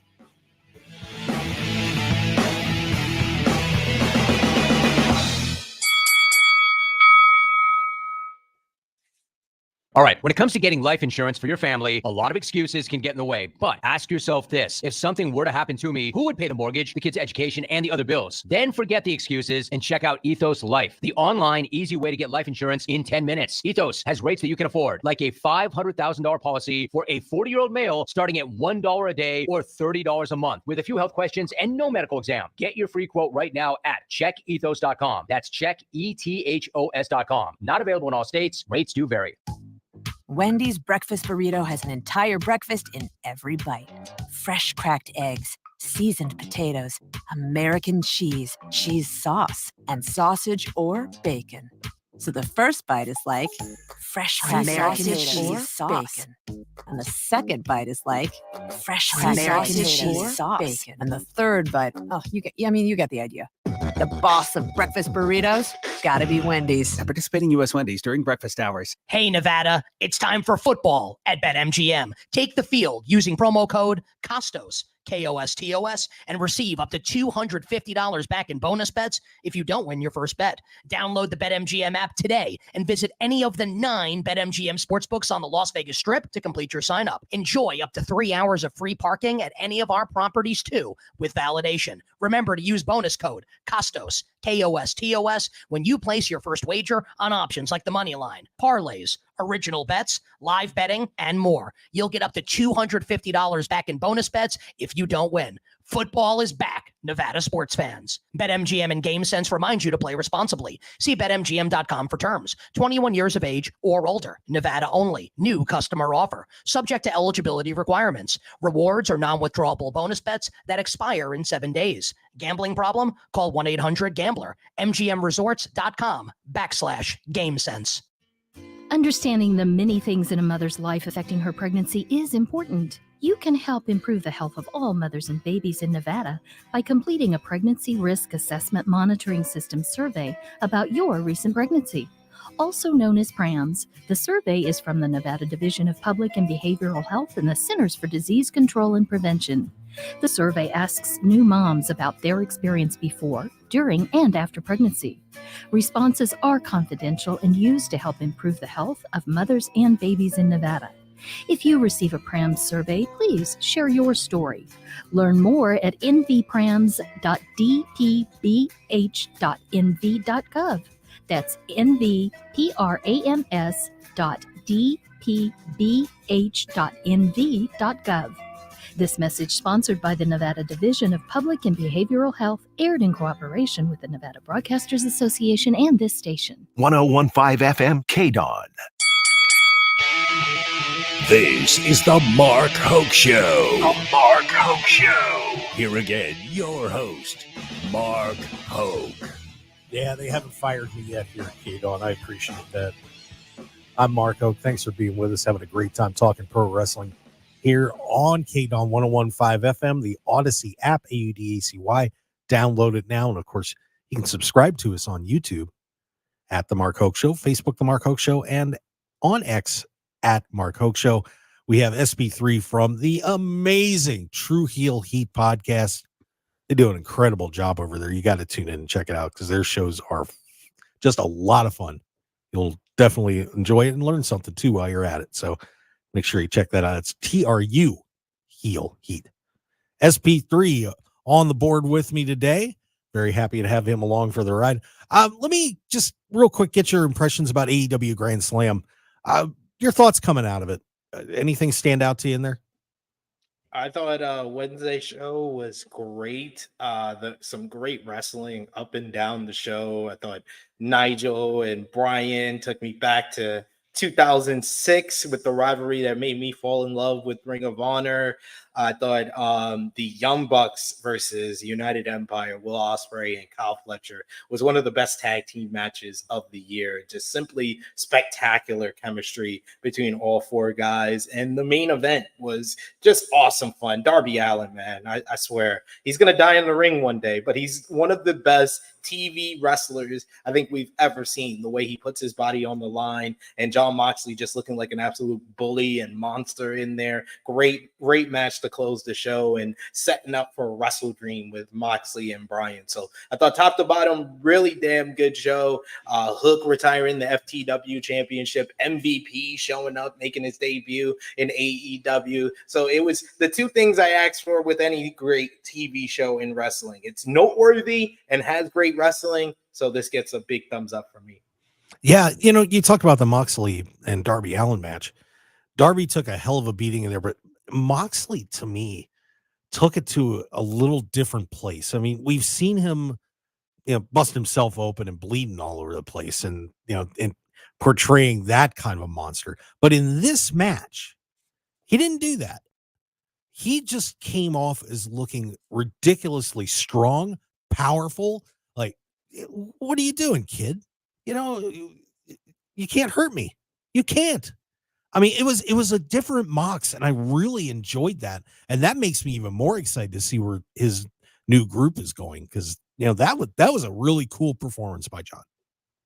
Yeah, and it's going to be great because he's going against another great all underdog, arguably the greatest underdog babyface of all time, Bryan Danielson, at Wrestle Dream. And the group has a really good story going on, whether it be the whole Moxley and Bryan in the lead up to Wrestle Dream, the Wheeler Yuta side of it. I thought that was one of the most noteworthy things from Collision Grand Slam last night, is Wheeler Yuta kind of playing the child of divorce in the middle of all of this and being kind of triggered to snap in that matchup, helping Pac and Claudio retain the trios championships, but still not being 100% on their side. So it's going to be, is Moxley, Claudio, and Pac able to convince him that they're on the right side, or is he going to still align with his mother of this divorce, Bryan Danielson, and stick with the mentor that has taught him so much? He's even using his finishing move, the cattle mutilation, to pick up his victories as of late. So I think that it's helping Wheeler Yuta kind of become a three-dimensional character in the middle of all of this. And that's what the BCC, what we were told it was all about. It was all about shaping the future of the business. And while I haven't been enjoying how he's just been washing Private Party in, the matchup last night, and then the beatdown a couple of weeks ago, breaking Isaiah's hand, but it's bringing some fire out of them on their promos. So it is helping in that sense. I just want them to look a little bit stronger when they're fighting against the BCC, but I'm very interested. And I think that's like the best story that's going on in AEW right now. And we saw Shane McMahon show up at an airport with the Young Bucks. They said they were on the same flight together. I don't know if I'm buying the it was just happenstance and coincidence line, not buying. But one thing that I was taking a look at, because I went back and was just kind of reviewing everybody's careers that are in that group with Mox, Claudio, Pac, and Marina Shafir. And when you look at those four, they really got screwed over late in their runs with WWE. I mean, you could say Pac was underutilized. Claudio was underutilized. Moxley got turned into Captain Gas Mask, and then Marina Shafir, never even made it to the main roster, even though, she was a pretty big cog for a while in NXT. And I'm just wondering if Shane is going to show up in this thing at some point with these guys and say, you know what, when I was there, I loved these guys and my dad screwed them over. And now we're out for revenge. As with it would be an interesting little angle. So it's not necessarily a WWE invasion angle, but it's it's the cast-offs, and and you can associate Shane a little bit that way instead of him just showing up. Any thoughts about that, or what do you think Shane's going to be doing here? I don't like the idea of Shane McMahon aligning with them, because I feel like they're so good that I think that Moxley should be the mastermind of all this. It shouldn't be someone else coming in and they've been like the mastermind behind this, the higher power, if you will. I think that Shane would be more useful with another group, and it is the individuals that he took the airplane ride with the Young Bucks. And they get Shane to kind of be their consigliere and be their benefactor in paying off and getting ownership over AEW, or 50% ownership of AEW with Tony Khan, and kind of rebooting or reigniting the spark that started in this ring with the power struggle that was the Elite versus Tony Khan and AEW. I think that is a way to kind of bring the attention back to the Elite in the midst of Blackpool Combat Club declaring war on the originals of AEW and Bryan Danielson. I think Bryan aligning with like your Darby Allins to go against the BCC, I think that's an isolated thing that you could focus on. I think that eventually it leads to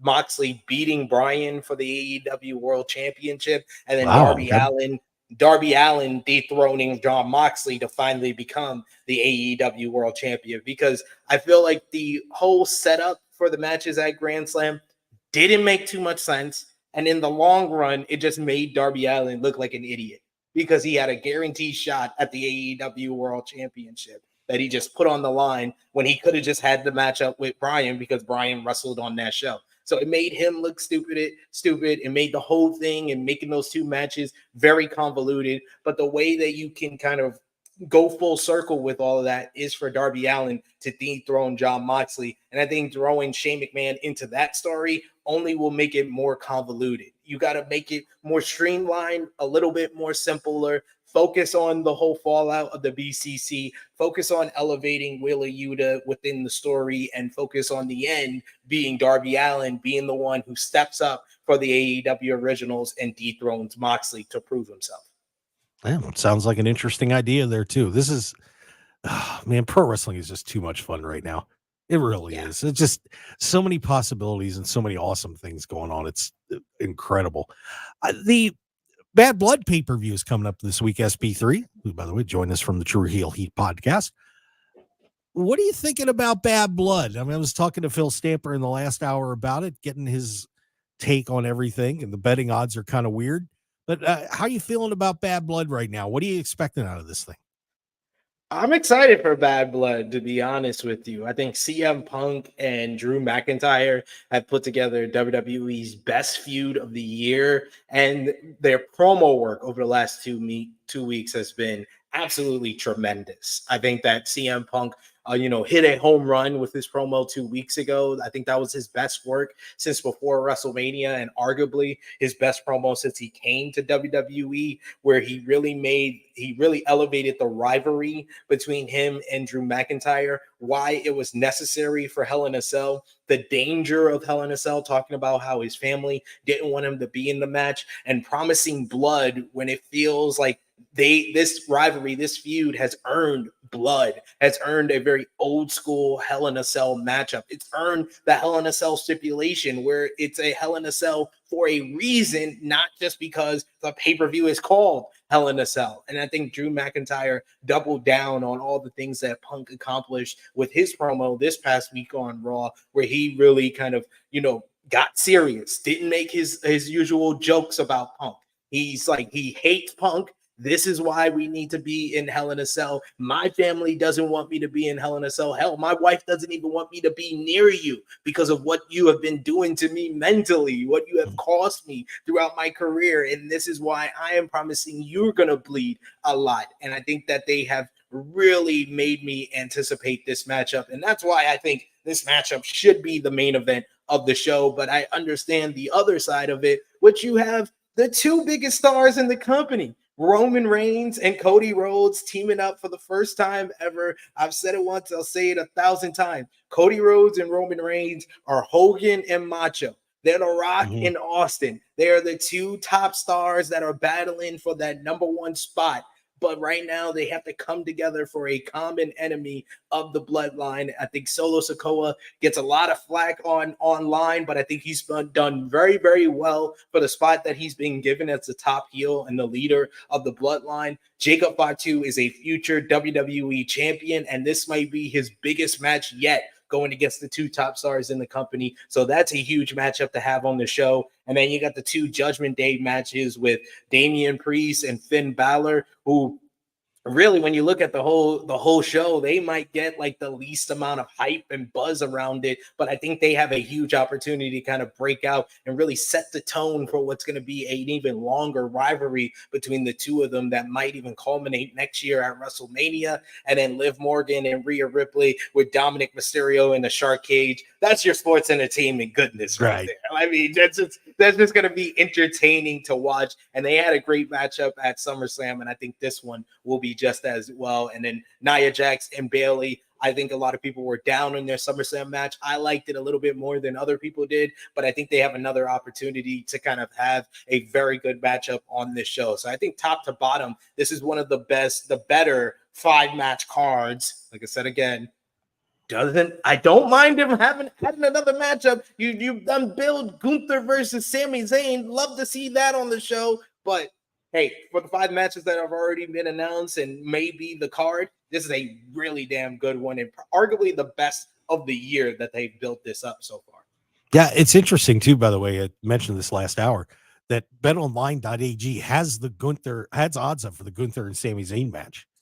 If it happens, it's up there. So maybe they know something that we do not quite yet, but that would be a lot of fun. And you mentioned Finn Balor too. And I think Finn could use a really good match right here as a breakout. He's been kind of buried behind everybody, if you think about it. With Damian doing what he's been doing and Liv and Rhea and Dominic, and Finn's kind of the forgotten guy a little. So getting him a win in this match, he's not the betting favorite, but it would be good, I think, for Finn to make a statement in this one. 100% agree with you. I think that Finn Balor is it's more the booking, because I think that Finn Balor still can be one of the best wrestlers in the company in WWE today. But I think that the booking have kind of made him a jobber to the bigger stars on Monday Night Raw. Like his last singles win in WWE was in June. It was against Dragon Lee. That was the last time he picked up a singles win. Like he's doing well with the World Tag Team titles with JD McDonough and getting wins that way. But in one-on-one competition, when you haven't won a singles matchup in almost 4 months, you gotta change that trajectory and going against. And like you said, I think that the fans have really kind of embrace Damian Priest as a future top babyface for the company. And he is one of the top babyfaces over on Monday Night Raw.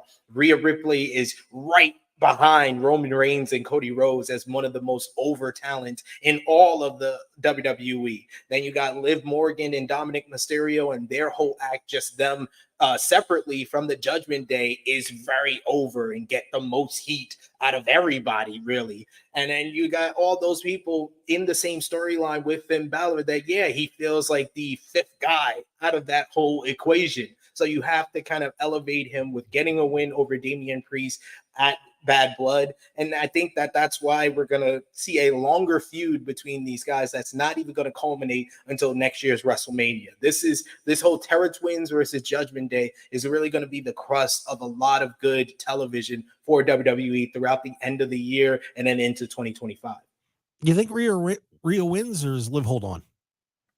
I did not think Rhea Ripley was going to win until they announced the shark cage stipulation. And of course, Dominic can put baby oil on and sneak out of the shark cage. He could throw some brass knuckles down to Liv Morgan and still be a factor of how Liv Morgan wins. But I think that if you put him in a shark cage and you just make it one-on-one Rhea Ripley versus Liv Morgan, I don't see how Rhea Ripley doesn't win that. Yep, Liv is the betting favorite, so this is good. That's going to be a very interesting match. I'm curious to see how that one turns out. Well, we do have to get one more break in. Before we do, I just want to remind everybody, hey, my good friends over at Off Grid Creations, they are amazing. Mike and the team are going to take awesome care of you. I promise. If you need any t-shirts, embroidery items, like some True Heel Heat hats or bandanas, or maybe cups like Joe Hendry had. You can get them. You can do it. Just go to off-gridcreations.com and say hi to my friend Mike. He's going to do a free brand consultation for you and help you out and make sure that what you need is the best that you can get. So give them a call if you wouldn't mind, please. They are at 661-300-1115. They'll do anything for you nationwide or wherever. So just give them a call once again, 661-300-1115. That's Off-Grid Creations. And I promise you, you're going to be happy you did. All right, let's get that break in. And when we come back, we're going to wrap things up with SP3 on the Mark Hoke Show. A couple guys getting acting gigs. One, I don't know how it's going to work out. We'll see. But a whole lot more coming up. And Joe Hendry. Hey, Joe's getting his title shot. Look out. Stick around, everybody. We'll be right back.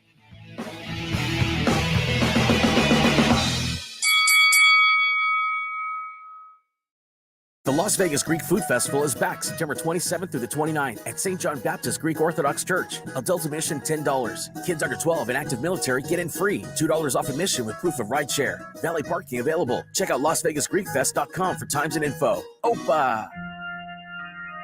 Listen to the Texas Corners Bible Church every Saturday night at 7 p.m. and Sunday night at 10 p.m. on 101.5 FM. Looking for high-quality custom screen printing in Las Vegas? Look no further than Off Grid Creations. Need a few custom t-shirts for a local event, band merchandise, or family reunion? We've got you covered. Large order of uniforms for your staff, sports team, or club? We can handle that too. Our experienced team will work closely with you throughout the entire process from design consultation to final product. Call us at 661-300-1115. That's 661-300-1115. Or visit our website at off-gridcreations.com. Get a free consultation today. Eager to hit the jackpot of adventure? El Monte RV Sales in Las Vegas has the keys to your next journey. With over 50 years in the business, we offer unbeatable prices on 2023 and 2024 like-new motorhomes. Whether you're exploring the dazzling lights of the Strip, the stunning landscapes of the Nevada desert, or exciting destinations across the Southwest, we've got you covered. Enjoy our flexible finance options, extended service plans, and our Road Bear certified motor homes. Visit us at 3800 Boulder Highway, Las Vegas, Nevada, 89121. Conveniently located just off the 15 freeway. Call us at 1-833-279-1756 or go to elmontervsales.com to find your dream motorhome today.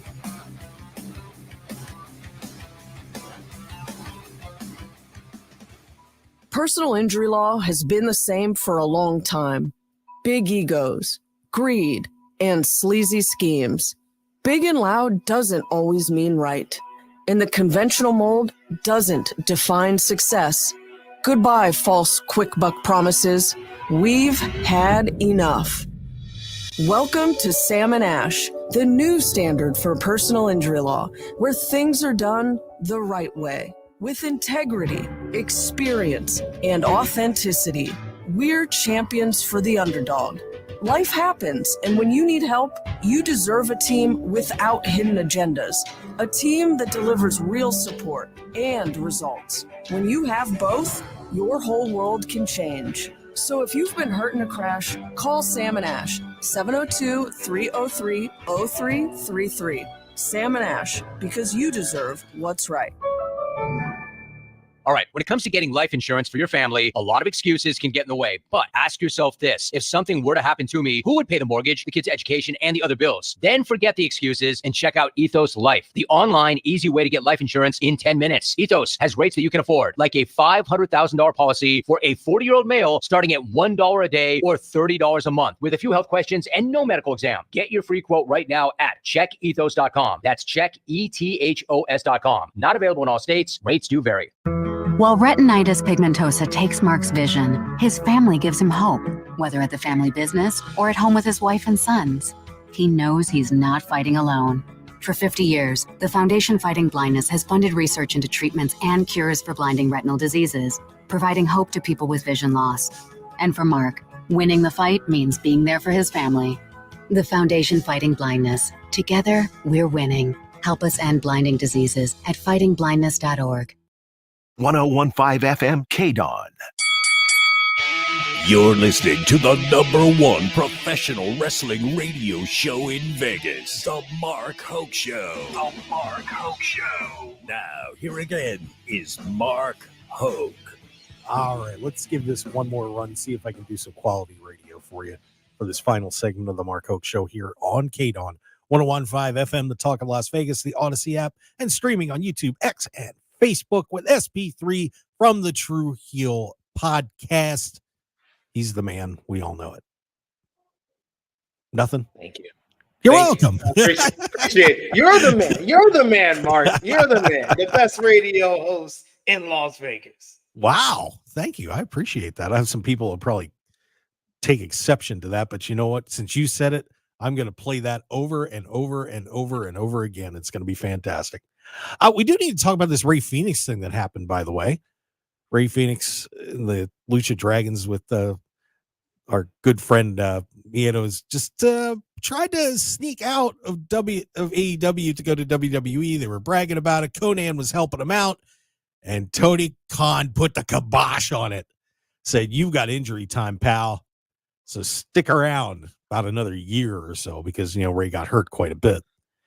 Your thoughts, SP3, on the Lucha Dragons disaster, at least for them. What do you think of the whole thing? I really like the Lucha Bros. I think they're one of the greatest. Lucha Bros, I'm sorry. It's all right. They're one of the greatest AEW tag teams of all time. I think that they should have had another run with the AEW World Tag Team Championships. And definitely over the past year, I think that they could have been used better, especially in the tag team division, when the tag team division has kind of taken a back seat and not the same as it was the first couple of years in AEW. They have really took a step down, took a notch down with the tag team division overall. All of that saying, I also feel like, adding injury time, I didn't like it when WWE did it. I don't like it when AEW did it. It could come off as very lame. It can hurt your perception. It can hurt your goodwill with the fans and with the talent, because they're always going to have that in the back of their mind, and they might think twice about signing with you because you're kind of doing things that WWE has been known for and that talent did not like. And I say all of that to say Penta messed all of this up. This is mostly Penta Zero Mero and Conan's fault. Like, Conan is a little salty with Tony Khan and AEW for reasons I don't even understand it. It doesn't make sense when he explains it, so I'm not even gonna try to understand it. But he was the one who was talking all willy-nilly about it, said what goes around comes around, and they're leaving, they're gonna leave AEW to go to WWE, they're gonna make all this big money, and I think they are gonna be a very big success for the WWE tag team division when they eventually go over there. But this is a business. And sometimes the petty and lame move, in my opinion, is the right move. Because you can't let people talk that trash about you. You can't let people think that they can basically contract tamper without any consequences, that they can get an offer from you, Tony Khan. And Penta was basically taking that offer from Tony Khan and saying, hey, WWE, can you double this or can you match this? And they're saying yes. And he's like, okay, I'm going to turn them down and I'm going to wait till my contract expires and I'm going to come to you. And then to not only do that, which is one thing, to then go around and tell people about it. That was the dumb part. That was the dumb part.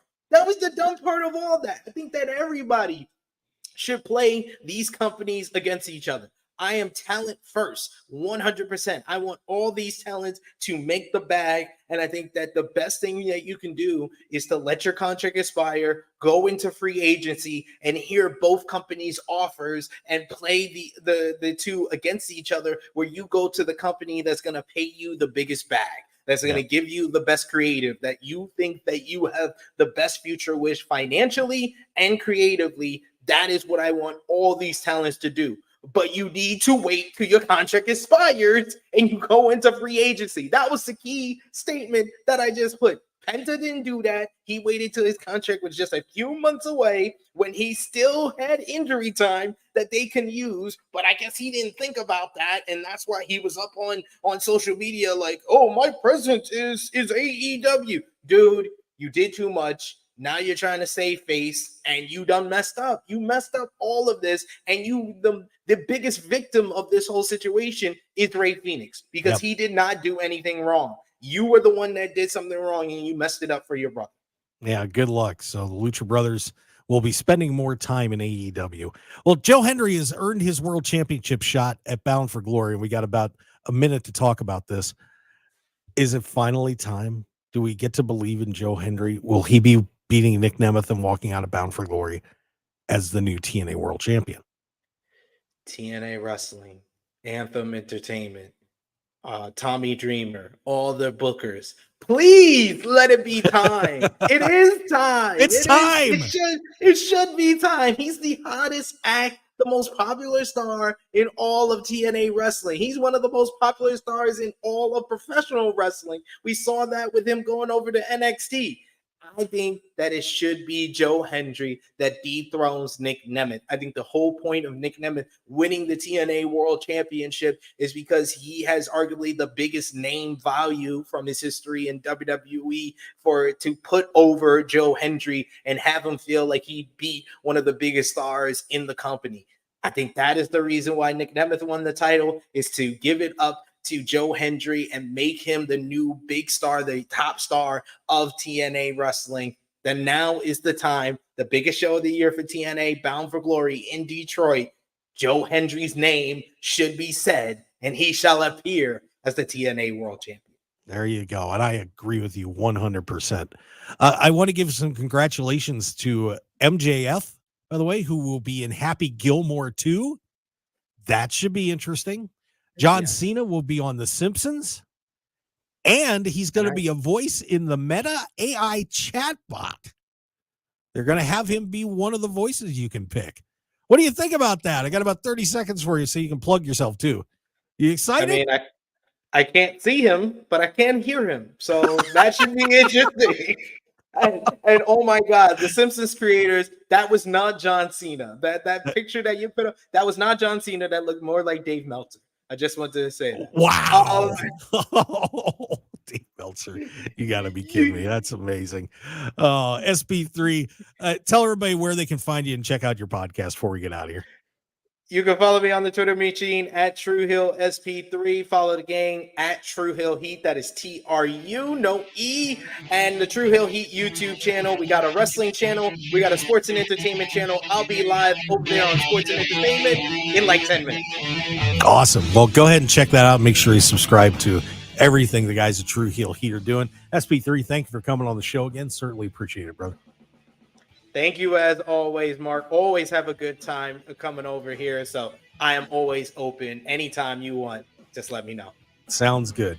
All right. Make sure you guys follow us on X at Mark Hoke Show, Facebook, The Mark Hoke Show, YouTube, The Mark Hoke Show, and all your favorite podcast outlets. MarkHokeShow.podbean.com is our main one. So if you want to check that out, go to MarkHokeShow.com for everything happening with the show. And we're still doing that Power Play Collectibles contest. Autograph picture up for grabs. Check it out. Thanks for being with us, everybody. We'll see you next week on The Mark Hoke Show.